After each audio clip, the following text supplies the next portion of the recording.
a very interesting fact for you.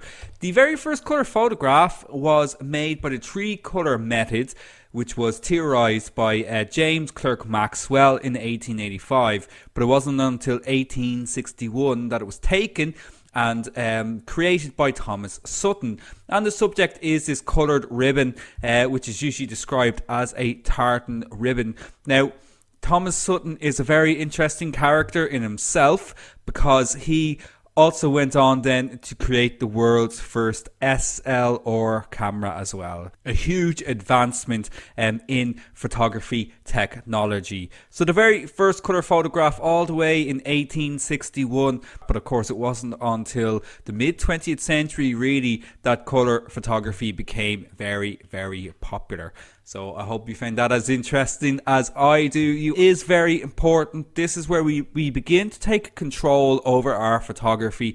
It's one of the key parts to our fully manual mode, our shutter speeds. But we're going to look at them on their own in this lesson because there's actually a huge amount that we can do just by controlling shutter speeds before we start bringing in our apertures and our ISOs as well. So remember, going back to our very first lesson, we introduced the exposure triangle, and I have a very simplified version of this exposure triangle, which is just our light, our time, and our sensitivity, or our ISO. And we're going to have a look at time. So shutter speed is one part of this exposure triangle. It controls the amount of time, the amount of duration that light is allowed to expose the camera's sensor for.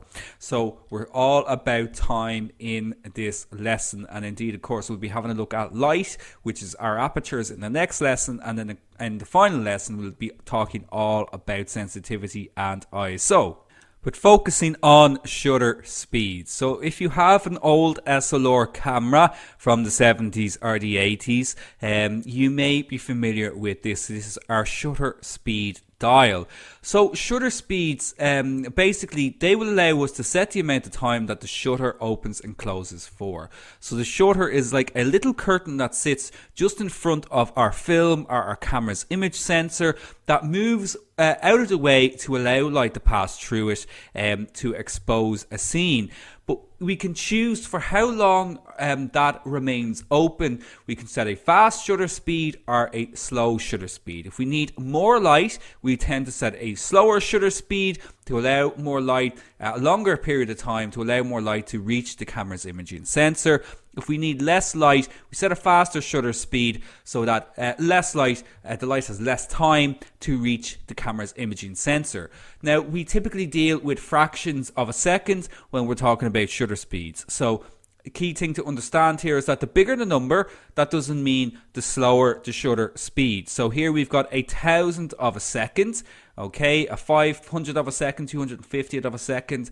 This is in red, 125th of a second, because this is the camera's flash sync speed. This is something much more advanced we'll talk about at a much later stage, and so on. These ones here in orange, we're then dealing with actual seconds. So we've got 1 second, 2 seconds, 4 seconds, etc. So this is how it would have appeared, or does appear, on our older SLR cameras.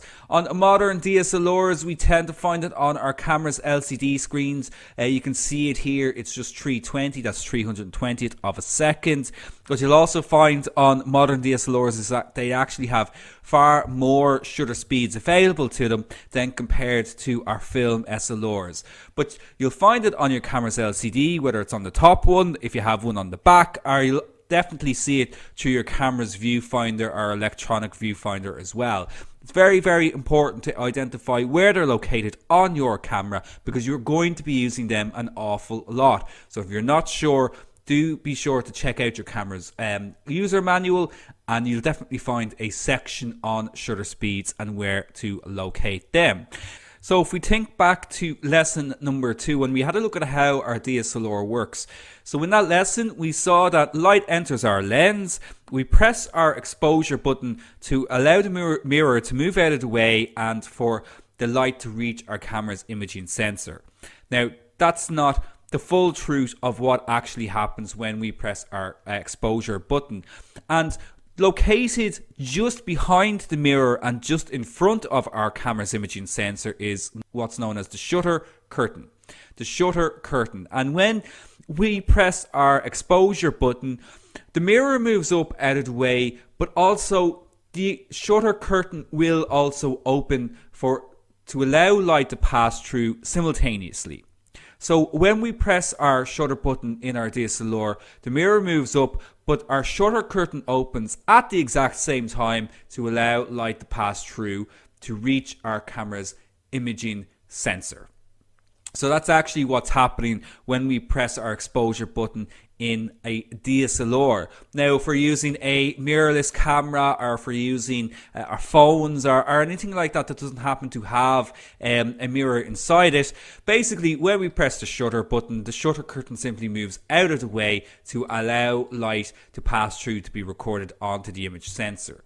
So regardless of whether you're using the DSLR or whether you're using a mirrorless type camera, the shutter is going to move out of the way to allow light to be recorded onto the sensor.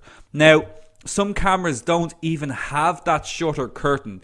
Some cameras basically, they will just activate the imaging sensor for the amount of time that you select when you choose your shutter speed. So, for example, in your phone, because phones are so small, they don't have space to have a shutter curtain inside them.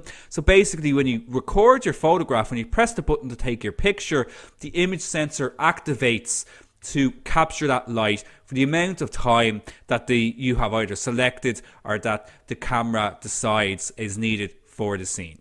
But let's just visualize that. Let's see how that actually works. So here you can very, very clearly see the shutter curtain. So in this particular case, we have the mirror moved out of the way for this one so that we can actually see the shutter curtain. Now, when we press the shutter button, the curtain moves up out of the way. As you can see, the mirror is also moved out of the way here. And you can now see that the image sensor is exposed to light.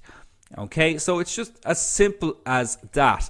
Now, the actual mechanism is slightly different from camera to camera. So most mechanisms nowadays, they have this kind of shutter that will move vertically. But in older cameras, certainly in film cameras, it actually moves horizontally. But typically this is how it kind of looks when we're taking an exposure. As you can see with the slower shutter speed, it's simply open for a longer duration of time to allow the image sensor to receive light. With a fast shutter speed, you can see that it moves very, very quickly, and it's almost like it paints the image from the top to the bottom. Now, if this is a little bit more complicated, but if you're familiar with doing any video at all and you're aware of a phenomenon called rolling shutter, this happens when we're panning and we're moving across using a fast shutter speed, because top part of the image is being recorded much faster than the bottom part of the image, and this can become an issue when we're actually doing video using fast shutter speeds. But that's a little bit off topic. When we're dealing with still images, you won't have that particular type of issue at all, but it's fascinating to see how it actually works. So that's how our shutter works in the camera. We need to next learn off a few things about our shutter speeds. So to summarize our shutter speeds, camera shutter controls the duration of time, the amount of time that light is entering the camera. And that duration of time, or that length of time, is known as the camera's shutter speed. If we need more light, the shutter is going to be open for a longer duration. So if I take a photograph and I find it's a little bit dark, I can add more light by opening the shutter for a longer duration of time. And then opposite then, if I need less light, the shutter will be open for a shorter duration of time. And shutter speeds are measured in seconds and fractions of a second. Primarily, we're going to be dealing with fractions of a second pretty much on a day-to-day basis, and we'll be using seconds for much longer exposures. We'll speak about doing long exposures at the end of the lesson. So I'm going to just bring up what I could call the common shutter speeds. Now, there's a very particular reason that I'm calling these the common shutter speeds. And you may find, if you're already playing around with shutter speeds on your camera, or you're going to do so after the lesson, that you may have far more shutter speeds available to you than are what's shown on screen here. Okay, and now there is a very particular reason for that, but we're looking at what I would call the common shutter speeds, and this is going to come back into play a little bit later on in the course. But basically, what we just need to understand for now is that these are fractions of a second. Okay, so we have a quarter of a second all the way down this end, and we have 1/8,000th of a second. And even though the 8,000 is a larger number, as we know it traditionally, it's a fraction of a second compared to a quarter of a second. It's extremely fast, a very, very short amount of time, far faster than we can even blink. Now, as I mentioned, these are our slower speeds. So when we're choosing slower shutter speeds, this means more light, but it also has a secondary effect. So as well as adding more light, it actually causes more blur or more motion. So if we're photographing using a slower shutter speed, what's going to happen is if that there's any movement in the scene, it is going to be blurred. We're going to end up with a scene where, say, like this, we have our little running man, that if we're photographing somebody running, they're actually going to be blurred if we're going to use a slower shutter speed. And then the opposite end, we've got our fractions of a second, or really, really fast fractions of a second. These are faster speeds. This means much less light comes into the camera because the shutter is opening up so fast and closing so fast. But this means we get less blur and less motion. So it freezes action. We get a freezing type of effect when we are using faster shutter speeds. So think about this then. So you, as well as being able to kind of add more light or to reduce the amount of light if your camera isn't getting the exposure right, you now also have these two creative decisions that you can make. You can add a little bit of blur to the scene by using a slower shutter speed, or you can freeze that motion a little bit more. If you really want to kind of freeze that action that might be happening, you can use a very, very fast shutter speed. And as I mentioned then, so shutter speeds are going to appear on our camera either as fractions of a second, so like we can see here with our typical fractions 1/2, 1/4, 1/8 and so on, or it might just appear as individual numbers like this. So you might just have it as 2, 4, 8, 15, 30, etc. just without the little one in front of it, but these are the exact same. So get familiar with it on your camera. It might just appear ever so slightly different depending on the brand you're using.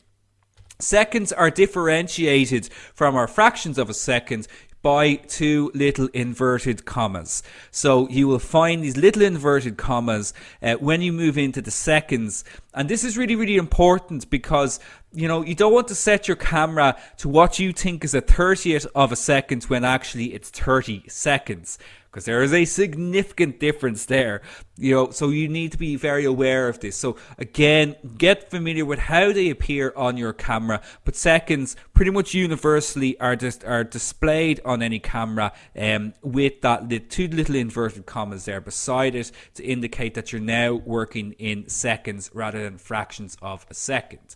So you'll find them, as I mentioned, either on the top of your LCD or on the back of your LCD. As you can see here on this Nikon, it is just displayed without the one in front of it. That's just 100th of a second there.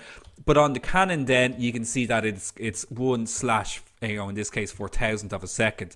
So it's going to vary from camera to camera. And this is why it's very, very important to just keep your user manual handy, so that when you learn something new like this, that you know where it is in your own camera straight away.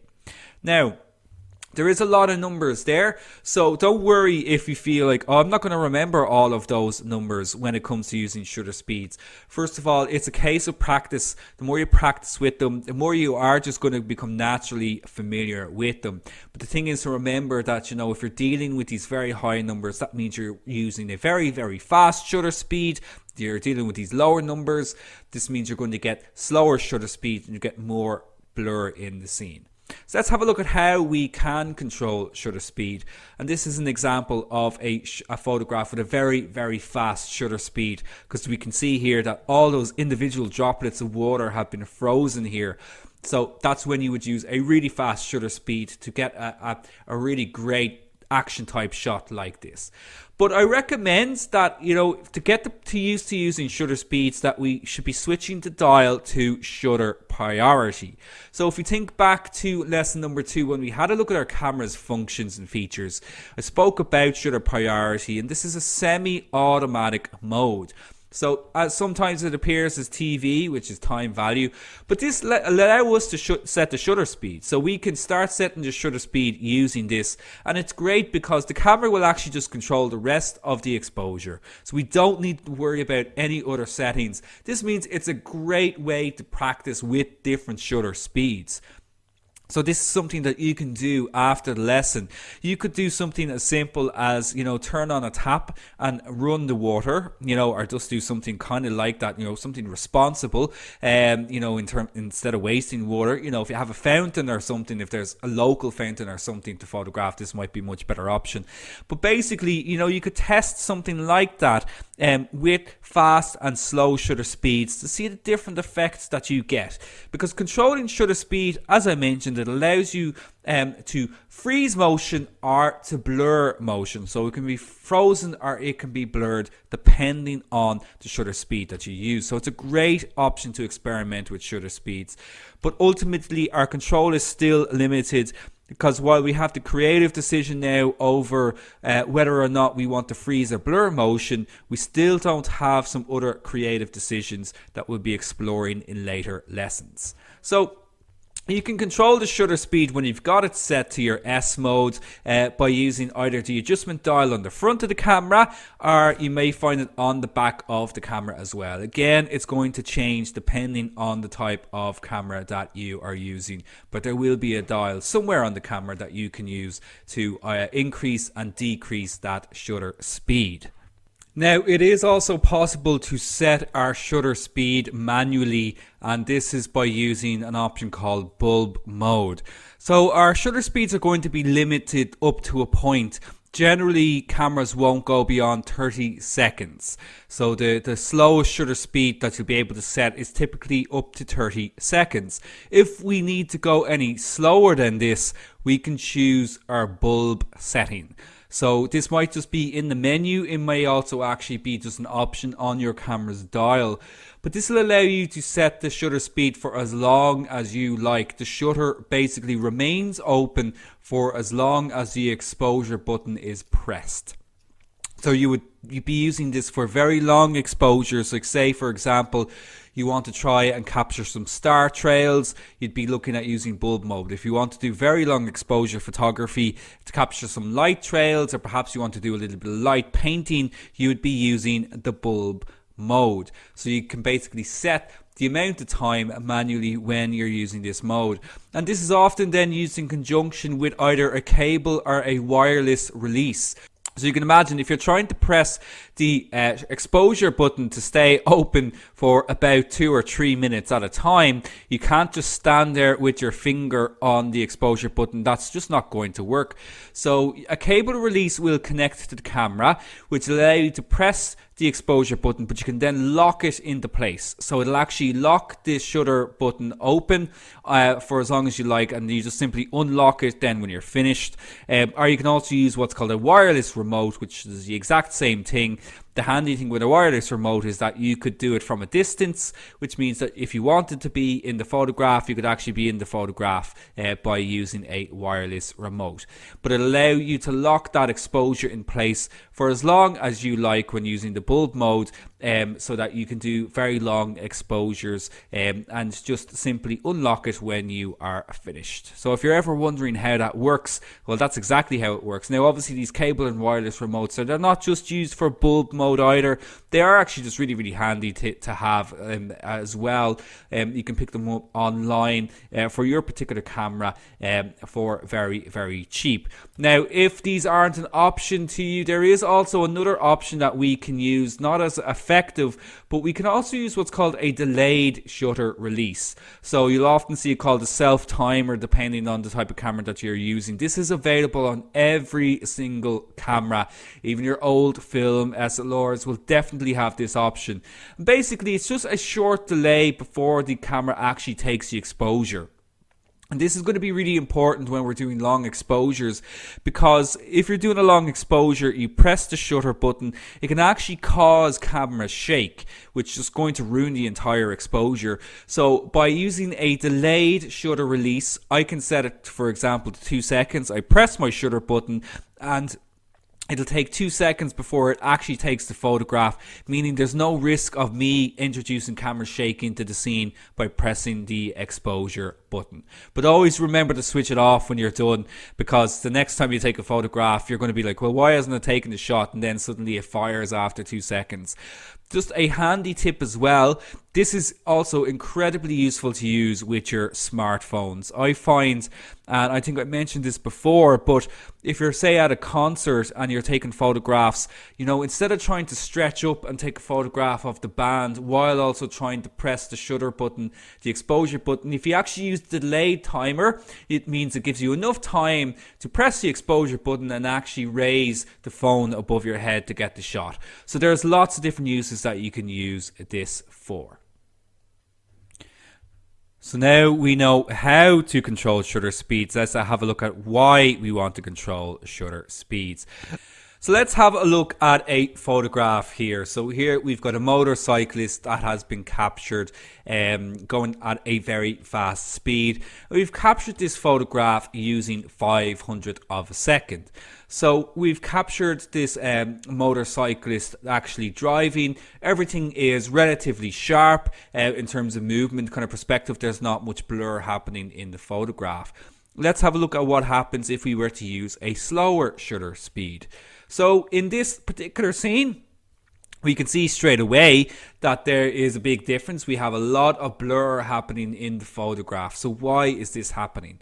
Well, we've selected a 15th of a second here in this particular instance. And what happens then in this shot is that at the start of the exposure, the motorcyclist is here, but during that 15th of a second, which, you know, still might seem very, very fast to us, but it is actually a relatively long time in terms of photography, this motorcyclist has moved this amount during that space of time. So by the time the exposure actually finishes, this is where the motorcyclist would have been. So during that 15th of a second, the motorcyclist moved that much to create this type of movement in the shot. Now, obviously, this is not the type of photograph that we want to get, but we can use this principle of capturing motion and movement with longer and shorter shutter speeds creatively. We can make creative decisions when we understand that if I use a longer shutter speed, it's going to allow motion to flow and move through the scene to create this blur effect. Or I can use a really fast shutter speed to freeze the motion and to freeze the action in the scene.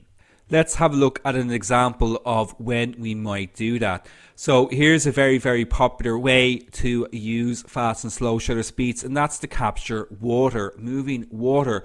So we've got two different photographs here of a waterfall.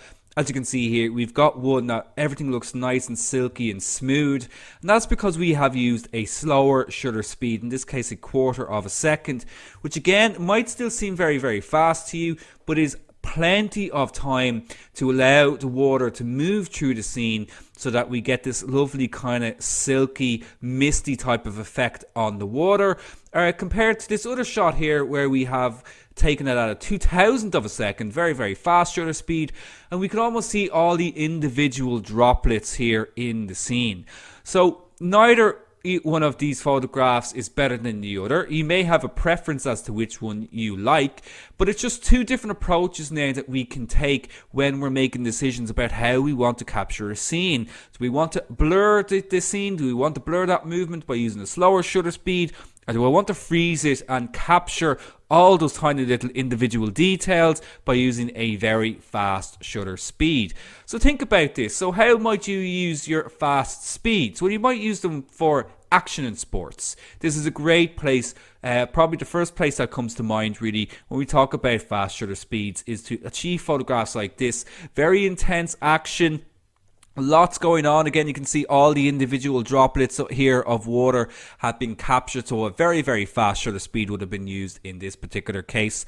Now, just be aware as well, if you're a little bit more advanced, you can set the ISO yourself, but it is recommended that you set your ISO to auto for now. The reason for that is that ISO is going to be important when using very, very fast shutter speeds, but if we set it to auto and we're using fast shutter speeds, the camera is going to take care of that for us.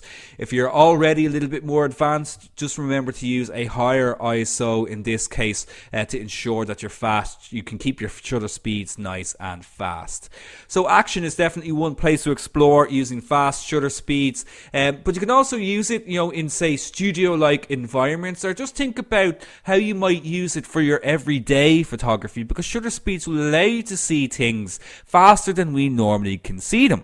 So even something like this where it's just a hand clapping some flour, we get this nice kind of artistic creative effect with it by using a fast shutter speed. So simple things can become extraordinary when this movement is captured using very, very fast shutter speeds. And of course then, a terrific area to use fast shutter speeds is nature. So for capturing nature, for example, this terrific photograph of a kingfisher, and if any of you have ever tried to capture a kingfisher, you'll know how difficult it is to capture these guys. I mean, even just trying to locate where they are. I live close to a very nice river here in Dublin, and I've seen kingfishers there, and it's just so hard to get them. It's just so hard to capture them. But, if you are capturing birds or animals, that do think about using very, very fast shutter speeds, to capture these, amazing kind of intense little moments of action, within their lives. Okay. And remember, if you're using telephoto lenses as well, like we had a look at back in lesson number 3, you got to keep those shutter speeds nice and high for these types of photographs. So, do be aware of the shutter speeds that you are using. Now, looking at using slow shutter speeds, we can absolutely use them creatively as well. So something like this, a pretty mundane scene, if you think about a scene like this, to our eyes typically is going to be fairly boring, everyday average type of scene, but we can introduce new energy to it.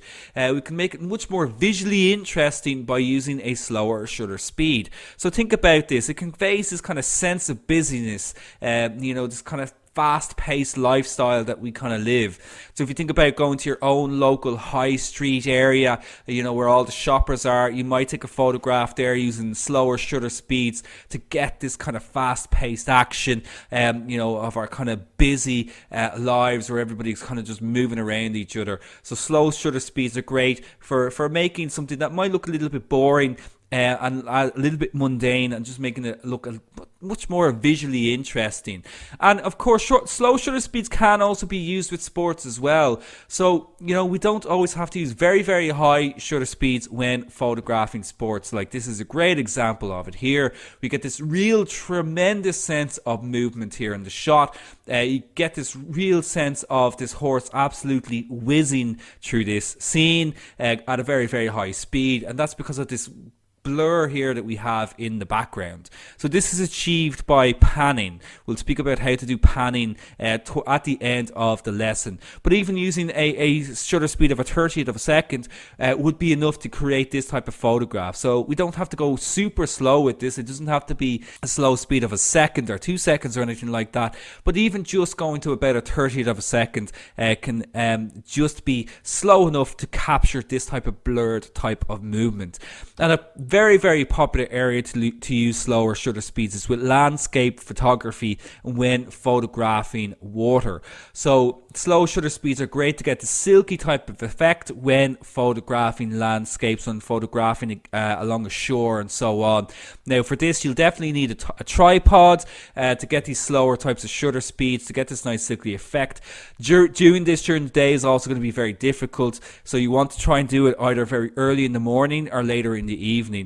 You may also need what's called a neutral density filter. This is something we speak about extensively in module number 2. We have an entire lesson dedicated to landscape photography, but these will help to darken and exposure as well. But you can absolutely do this without neutral density filters. You can do this either very early in the morning when the light is still kind of low, or later in the evening when the light is going down as well. So just a few ideas there of how you can use fast and slow shutter speeds and the new kind of creative possibilities that become available to you when you understand how to use shutter speeds. Now, obviously as well, you're probably saying at this stage, well, what about the issues and the problems when using slower shutter speeds? And indeed, there are things that we need to be aware of when we are using our longer shutter speeds in particular. And one that is absolutely my pet peeve is camera shake. Now, camera shake is something that when you're beginning with photography, you're taking loads of photographs and then you're looking back at them and you're wondering, why are they not sharp? And you might start thinking, is it to do with my focusing? Am I not focusing correctly? And most likely, like nearly 99% of the time, it's actually not because of that, it's because of camera shake. So when we're photographing in the majority of situations we'd find ourselves in, say indoors, or perhaps you might be in a park, in a kind of a shady area, and that we can very, very quickly get camera shake without realizing it. That's because simply, to our eyes, it often looks like there's enough light in the scene, but to our cameras, it does not. So you really, really need to pay attention to your camera's shutter speeds. Now, camera shake can be used kind of creatively. Like you can see here, we've kind of got this impressionist type of effect here. Kind of a nice shot here with these flowers and giving this painterly type of effect by using camera shake. But in general, we don't want camera shake in our photographs because it makes everything look unsharp. So even if your focus is correct, having camera shake will make the image look wrong. So even the smallest amount of camera shake will make an image appear blurry and out of focus. So you need to always be aware of what shutter speed you are using. As a rule of thumb, as I mentioned before, you should be trying to match your shutter speed at least with the focal length that you're using. So, for example, if you're using a 50mm lens, the slowest shutter speed that you could possibly use with that is probably a 60th of a second. Anything slower than that, and you're likely to get camera shake. So you just need to be aware of this. Now, it's going to vary depending on, simply on yourself, how still you can be, but also on your things like your image stabilizer or your camera's inbuilt body stabilizer as well. So just always be aware of this, that you're looking back at your photographs and you think they're looking a little bit unsharp. It may not be anything to do with your focus. It could be to do with your shutter speed. So be sure to check that, before anything else, is just to check your shutter speed. And I might be sounding a little bit overly dramatic about this, but I cannot tell you how many times I've seen people come to me saying, I can't focus, nothing's working for me, I just can't seem to get the focus right at all. And it's nothing to do with their focusing, it's all to do with their shutter speeds. So always check that first. Now, just on that as well, I will be speaking extensively about focusing in the next lesson. So if you are actually struggling with how to focus an image, don't worry, we will be speaking about that in the next lesson.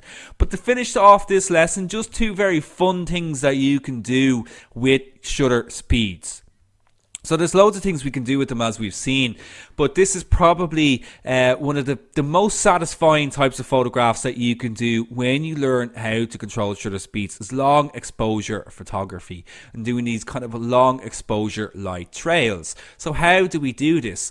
Well, the first thing you're going to want to do is have a very good tripod. So you're really going to need to be using tripods if you're using longer shutter speeds. In fact, it's essential. There's just no way around it. So on tripods, there are hundreds of types available out there. There is a tripod designed for every single camera out there. Tripods are universal, so it doesn't matter what brand you go for. It's going to fit your camera. They're designed to fit every type of camera out there. But what you do need to be aware of are the materials that are available. So there's plastic, aluminium or aluminum, and carbon fiber. Plastic are going to be cheap, but they're going to break quickly. They're not going to be able to carry a lot of weight. Aluminium are going to carry a lot of weight, but they're going to be really, really heavy themselves. They're going to be a lot to carry around. And then carbon fiber are light and can carry a lot of weight, but are really expensive. So there's kind of a lot of things there, like, there's advantages and disadvantages to all of them. So what I'd really recommend is that first of all, you need to consider weight, as you need to carry it a lot. But it also has to carry your camera. So you need to make sure you get one that's heavy enough to carry your camera, but that's still light enough to carry around. And the only way that you're going to be able to do this is to try before you buy. I don't recommend buying blindly online when it comes to a tripod. Go to your local camera shop and do a little bit of investigation to find one that works for you. You could also maybe go for this type of here, these kind of Gorilla tripods or the Flexi tripods. These can also be really, really useful because they just wrap around like tree branches or railings or anything like that. So they're very convenient in that kind of sense.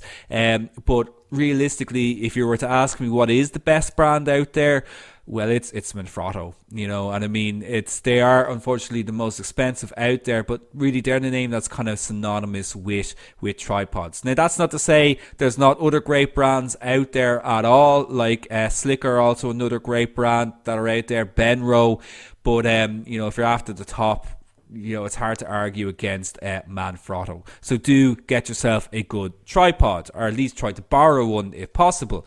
Next, then you're going to want to try and find a decent location to do this. So first of all, you want to use your tripod. A cable release or delayed shutter to avoid camera shake. So as we had a look at earlier on, when you're doing long exposures like this, you can actually introduce camera shake, even if the camera is on a tripod, by pressing the exposure button. So using a cable release, if you can, or a delayed shutter release to avoid camera shake is recommended here.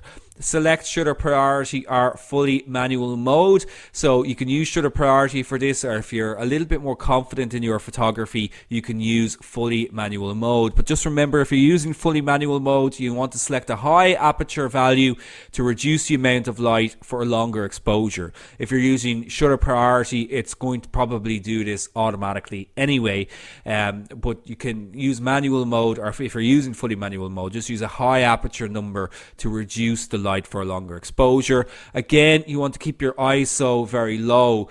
Now, in this case, you may need to switch off your auto ISO if you're using this, because it's probably going to keep going to a high ISO value. You don't want that.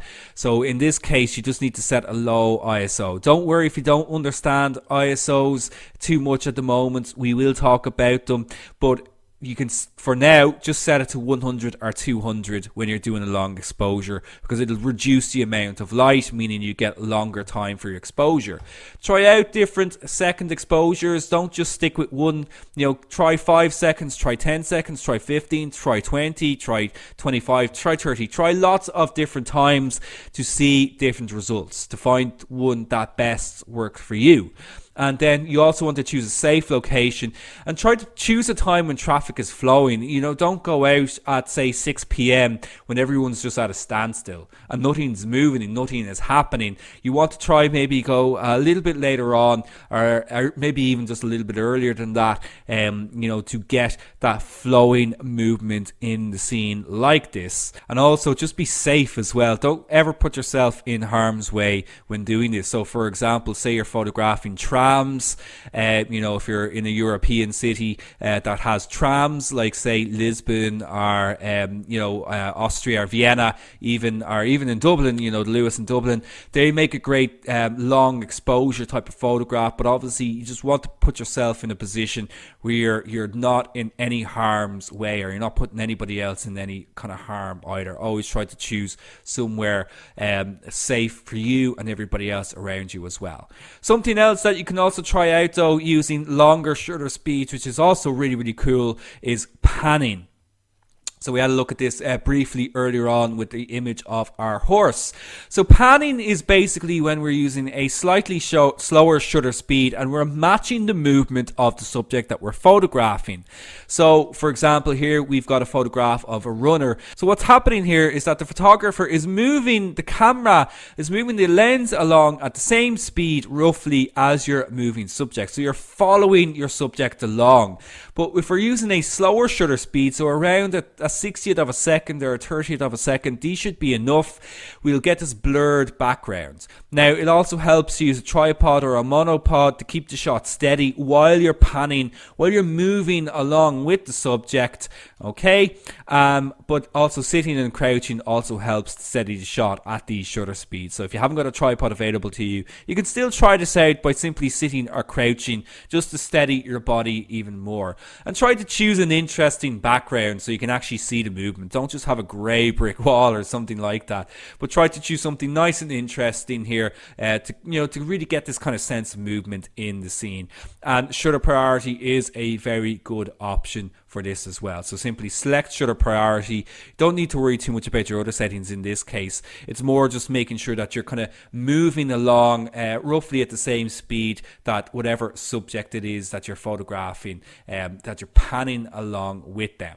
So there's just a few other things that you can do with your shutter speeds. Lots and lots for you to try out now after this lesson. So I expect to see some really good photographs on the Facebook page. But before we get to that, let's have a look, as always. We're going to be talking all about our cameras, or I should say our lenses apertures, in the next lesson. So apertures control the volume of light. We'll have a look at exactly how they work in the next lesson. They also control depth of field in the scene, which is the out of focus area in a photograph. And this is something that we use very, very frequently, particularly when we're photographing, say, macro or portraits. We'll learn how we can control that depth of field.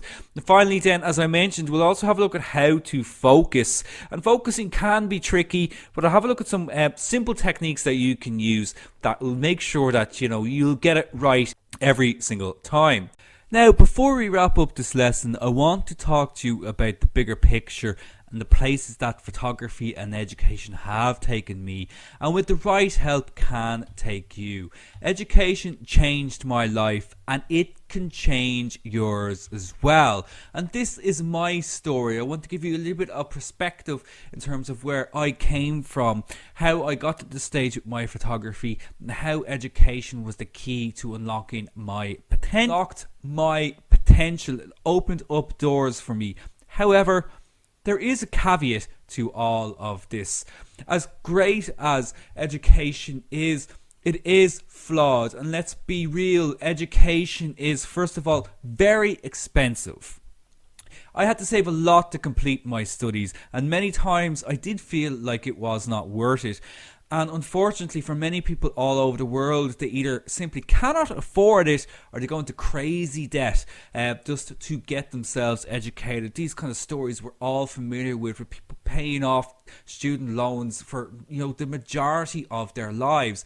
And even when you can afford it, as I mentioned, it is a flawed experience. Lectures don't happen at your convenience. Quite the opposite. In fact, it can be very, very difficult to work around lectures if you are also working, if you're also employed as well. And it's also very, very difficult to get in contact with your educators.